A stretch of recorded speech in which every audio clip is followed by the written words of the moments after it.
doa musafir. Kan ada. Bismillahirrahmanirrahim. Kemudian yang kedua, alallahi.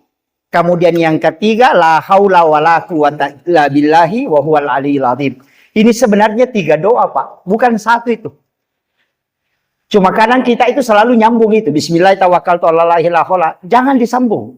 Bismillahirrahmanirrahim. Singgah. Setelah itu baru alallahi.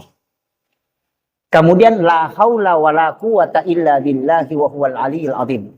Kalau hakikat dalam tasawuf, bismillahirrahmanirrahim. Sebelum kau berangkat, masuk ke dalam situ. Asma'nya dulu kau sebut, baru kau masuk ke situ. Kemudian alallahi. Kau mau kemana? Titip sama dia. Barulah haula, bahwa tidak ada daya dan kekuatan yang jalan ini hanya engkau. Makanya 3 itu mesti diresapi betul. Jangan hanya baca bismillahirrahmanirrahim. Burung beo juga bisa baca itu, Pak. Itulah Nabi bilang orang dulu, orang Bugis bilang letuk memang kenapa jokah. Artinya sampai memanglah kamu sebelum engkau berangkat. Itu maksud.